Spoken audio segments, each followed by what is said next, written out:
What if I told you that Pokemon International might be on to something that's been never touched in the Pokemon TCG? Welcome everybody, thank you for joining me, PokeNation. I'm Andy with Northwoods Collectors, and today we're going to talk about something we're seeing changing in the Pokemon TCG. We thought it was a fluke, now it's starting to look less and less like that, and more like maybe Pokemon International's gotten onto something that's been selling really well for them. With that being said, if you are new here, hit that subscribe, hit that notify, hit the like, guys. It really does help us out if you could do that. It's free, doesn't cost you anything. We do 3 videos a week just covering investing, marketing, and what's happening in the Pokemon TCG, including new set releases and announcements. The other thing we do is on Sundays, we also like to do an opening for you guys. We go over the latest products in the TCG so we can check them out and see what's inside of them. Other than that, we're just going to go ahead and look at what I'm talking about here. And it's kind of weird. At first, we thought it was abnormal. We thought it was something that they just redistributed product to create ETBs. Now, if you go back to Sun and Moon base set, they showed up at Walmart. Remember, guys? All of a sudden, Sun and Moon ETB started to show up at your local Walmarts pretty easily.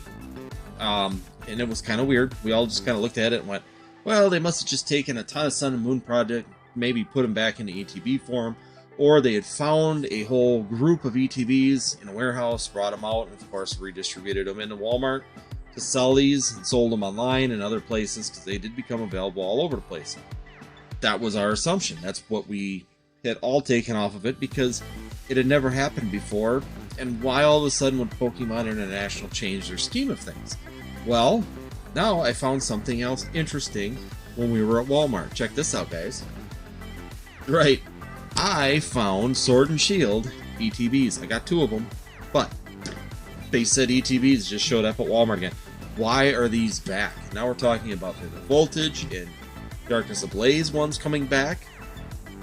What's changed in the Pokemon TCG scheme of things that these things would come out? Now, if you're going to look at it, we looked at the Sun and Moon product, and it actually had the old date on it. And I was questioning it then that, okay, it's the old date. You know, there's a date on the bottom box, and I'll go ahead and jump down below to the second camera. Let's take a look at that. So let's take a look at this real quick now that we're down here. And if you look, and I'll show you, you're not going to be able to see it very clearly. I know that with the shine, and then, of course, the camera and everything. It's so small, it blends in. You look at here, there is a date that's posted on top here. And this is supposed to be the print date for this product. Now, when you looked at the Sun and Moon ones, they said 2000, I think they said 2017 on it. So they were actually congruent with their dates for when they could have been produced. But when we started looking at it more and more, that's why we just assumed that those were old boxes, you know, and that they just moved them out. This is another product now that we're seeing the exact same thing, and it says 2020. So what's going on with this, guys? I mean, you got 2020 on this ETB, and it's hard for me to believe that they accidentally found ETBs with Sword and Shield base set and Sun and Moon base set. Now it's starting to look like potentially they are reprinting these and reboxing them. Same thing. So I just pulled out my Hidden Fates, and I know this Hidden Fates box was actually a 3rd print run of this. So this was printed in 2020, not 2019. So I was just doing it for comparison to see, are the dates congruent? Did they change the box dates for the year it was purchased or produced, or did they just leave all the box dates the same and just kept producing it? Because we do know Hidden Fates was produced in 2020, 2019, 2021. There was actually 3 years of production on this. This still has the 2019 date. So that right there takes our theory and blows it out of the water that they would change that date for the year that was produced. I found that kind of interesting because there's always an assumption that that date had to be changed for the year of production. Just like you see on the tins, the balls, all those other things, you can tell when a Pokeball is produced by the year on that stamp. And it's the same thing here. So maybe, just maybe, Pokemon International may have gotten smart to this. They may have realized that these products here are selling incredibly well compared to a booster box or compared to a lot of other products, and are now going to start producing these as much on reprints as the booster boxes themselves and the sleeves. So guys, when you sit there and discuss things when it comes to investing, I know a lot of us have said, even myself, ETBs are a superior product because they do not reprint these. If this is the new trend that we're starting to see, that could be completely out the window again. Then it comes down to the question that everybody's going to be asking, which is better again, the ETBs or the booster boxes? So far, I can't tell you the answer to that. It's going to be kind of interesting to see how these reprints continue. We'll see when Darkness Ablaze comes through, when Vivid Voltage comes through.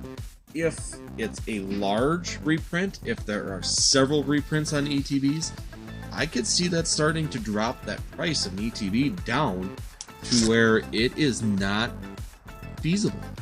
The ETBs will actually stall out just as much as a booster box in the first 2 years. That's going to be abnormal. It's going to be a change to how we look at things in the market. Once again, it's just showing you that everything, every theory out there is just that. It's a theory. There are no proven things when you're dealing with a company of Pokemon International size. They can change their schemes at any time. They can decide to print product at any time. And of course, now we're hearing that they are going to do the reprint of Cosmic Eclipse. That was another one that was not expected. We are past the tournament dates. We are out of 2 years. So now is that going to say that all Ultra Modern stuff is now available for the reprints? Now we're moving into Modern. You're going into Sun and Moon era stuff with reprints. Guys, that would really make things really interesting when it comes to the investment side of the Pokemon TCG. Does that mean it's going to kill it and make it so you can't invest? No, of course not. They're not going to print huge numbers of Cosmic Eclipse just because it's not a playable set. So the tournament players are out of it. Now you're going to have the collectors trying to finish their sets and that kind of stuff. The reprint did get canceled. They had one scheduled right at the same time as the last Hidden Fates reprint came out in May. That was going to be the end for Cosmic Eclipse also, because that was the final set of the Sun and Moon era. But it got canceled because of all the backlog for trying to keep up with battle styles. Chilling Reign coming out, trying to keep up with Shining Fates. They just got overwhelmed and they just canceled it. So maybe they just put that reprint back on the docket because it was an expected reprint for a lot of people and they're going back to it. We don't know. It's going to be kind of interesting to see how this is going. More and more, it seems like Pokemon International can't keep up with new prints such as Fusion Strike and everything, but yet they're putting reprints of products that, why are they going back to these things and putting them back on there? Other than they're trying to get some cards to tournament players, trying to get some cards out there that have been backdated and expired, just to feed the machine. Why not? They're proven cards, they're proven sets, people are looking for them, and this may just continue to be a thing. Maybe I'm wrong. Maybe it's completely they found more stock. Maybe they did that reprint and they decided to put it in this. I don't know. But I got a feeling that we're going to be seeing more and more reprints of ETBs just because Walmart, Target, even your LGSs sell these better than they do a booster box. Price per unit is cheaper, meaning more sell. Even though you're not getting as many packs per box, and your price is actually more per pack, it's an easier product to sell at $40 versus $100 to $150 per booster box. So, like I said, just wanted to bring it to your attention that this is another product that's come through on possible reprint, and it could be messing up with your scheme of investing stuff in the ETB market. Maybe it means that we need to go back to the booster box market just because there's more packs per box at a cheaper price. It brings that price per pack down to a more reasonable number. But like I said, time will tell. We'll see what's going to continue to happen here in Pokemon TCG, guys. Being said, guys, thank you for joining. If you're new here, be sure you hit that subscribe, that notify, and the like. It really does help us out. If you like this kind of content, check out these two videos over here.